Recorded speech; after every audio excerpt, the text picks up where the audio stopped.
Mr. Roger Schmidt. I would like to know what kind of game are you expecting tomorrow against Estrela? Thank you. Yeah, thank you. Yeah, first of all, we are very happy to play in our stadium again. So it's a long time ago.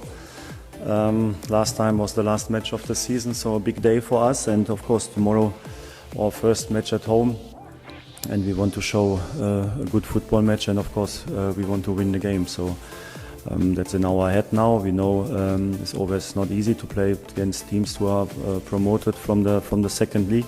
Estrela played a very good season last season, so I think they deserve to be now in the first league after a couple of years again. And so they are always very motivated. They still have the euphoria of the promotion, but of course we know to play against these kind of teams is a team tactical wise very disciplined, very diligent. All the players working for the team tactic. So.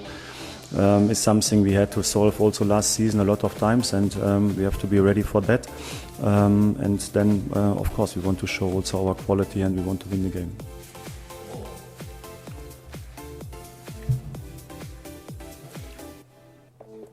Hello, Mr. Roger Smith. Good morning. After the last match against Boa Vista, there were several critics from supporters in social media, especially in social medias, contesting the performance of Vlaco Dimos. Well, what's your opinion about that, and do you think the player, these critics could affect the player? Yeah, to be honest, it was not his best day. So it's was very obviously. So we have to hide that. So I think Odi played a lot of good games against Boa Vista. I think he could do better. So I think if you see the whole match, I think they had 3 moments to score goals. All the 3 moments were goals. But it was not only him. I think in total our performance in defending in these 3 situations could have been better. So I think it was too easy to concede these goals. So one set piece, easy cross from the side, 1 long ball, and then we got the penalty.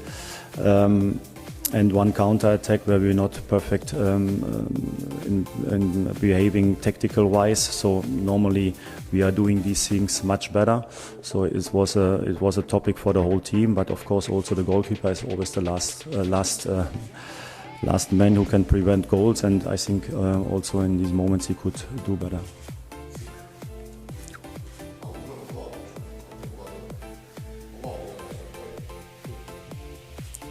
Hi, Roger Schmidt, Rui Miguel Guimarães, SIC. I would like to ask you about 2 players. Artur Cabral, if he's fit or not to play in the starting 11, as the same as Anatoly Trubin. Is this the right moment to put Trubin in the starting 11 or not? Yeah, of course I will not announce today the starting 11, but I think for last match, in my opinion, this was too early to call them for the squad. Now is 1 more week with the team, and of course the integration is still not complete, but of course it's better than last week. So they are training well, so they feel well here in the team. They get connected to the teammates, and for tomorrow is a different situation. So I think it's better for them. Artur is doing very well in training. It is always a challenge if you don't sign new players at the beginning of pre-season, because when you have the pre-season, it's much easier to integrate them, to give them the training what they need, to give them all the informations, to let them also transfer it into practice in the friendly games. Now we have a situation in the middle of the season.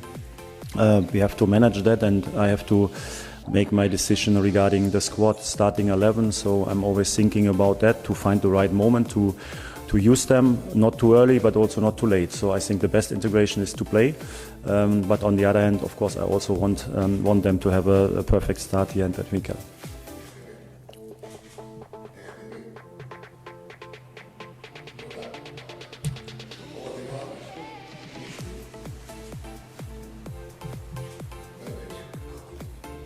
Mr. Schmidt, hello. Hello. Dave Rafael Lopes, Bola TV. This is your 2nd year in Portugal. Most teams already know your ideas, the way you want your team to play.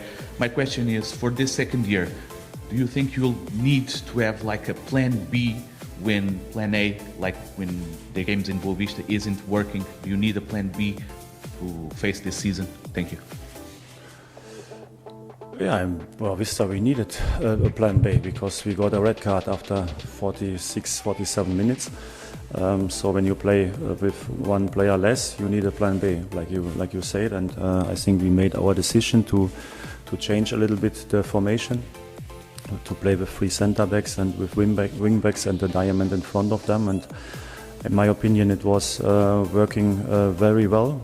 So I think we had a similar situation last season when we played against Braga in the Cup, and also there I think the game was still open. Even we had to play 70, 80 minutes with one player less, and also on one day our performance with 10 players was good enough to win the game and to deserve the win. So in my opinion, it was of course too easy to concede the goals. It was a lot of unlucky moments for us also in this game.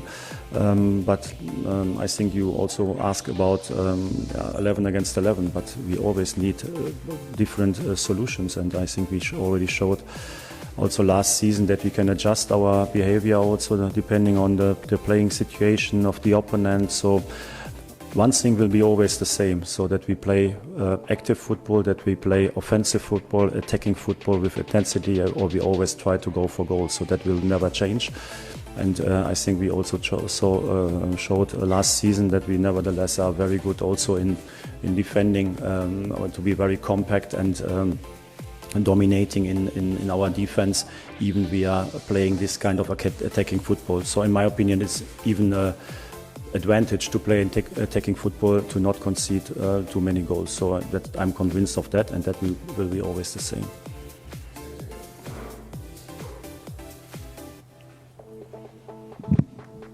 Hi Roger, Gonçalo Batista, CMTV here. Last match in the defeat against Boa Vista, you subbed out Di Maria for Morato when Musa was expelled. Benfica considered a goal right after. When he came out of the pitch, Di Maria didn't seem really happy with that substitution. Did you have the opportunity to talk with the player about that situation, and were you happy with that change? Well, I think there was nothing to talk about. So it was my decision after the red card, and of course, you are right. So after the substitution, we conceded the goal. Actually, we think when you have to defend a free kick, it's better to have Morato on the pitch than Di Maria. But nevertheless, we conceded the goal. So that's a fact. But I think that Angel is not happy to get substituted in this match is very clear. So I never saw a player who is happy when he gets substituted in this moment. So. But as a coach, you have to make your decisions, and in my opinion, we were 1-0 up. We controlled the game, and they will play a lot of long balls. They will play with set pieces, long balls, and then to have one more centre back on the pitch who is very good in the air, I think was a good idea, or I'm convinced of this idea. At the end, we lost the game, so you can always say, okay, it was not working. But if you see the whole match, and if you don't see only the result, then you know, and we know that we deserve to win the game, even with 10 players. So. It was my decision. Angel, of course, to be honest, I also don't like to take him from the pitch because I want to see him playing. But in this moment, in my opinion, it was the right decision. Mr. Schmitz, boa tarde. Boa tarde. Is there any additional pressure after the defeat with Boa Vista? And can you clarify us about Gonçalo Guedes? It's a player that you want in the squad, or it's not a priority? Obrigado. Actually, we are always under pressure, so I said that already. If you want to become champion, and that's our goal this season as well, then you have to win a lot of matches, and now is one match less. We can win because we lost the first one. So, but at the end, for each upcoming match is the same situation. So we always try to win the game, and we know about how important are all the matches and all the 3 points you can get. Gonzalo, yeah, it is still an open issue, so I don't know what happened. That Gonzalo was a very important player for us when he came last winter. That he was very unlucky with the injuries is clear, but I don't know if there's an opportunity to have him also for this season. would be great because he's a top player. So I think, of course, we have to build him up because he's still injured. We will see if there's an opportunity to get him. But of course, he's very welcome because I appreciate him as a football player and also as a person. Boa tarde, Mr. Rita Pedroso, Jornal Record. What can you tell us about Jurasek's situation and what do you think about Ricic's performance this season? Thank you. Yeah, David Jurasek has a problem in the ankle, so the ligaments get hurt, and so he's out for 3 or 4 weeks. So we expect that after the national team break, he's back in training and also ready to play again.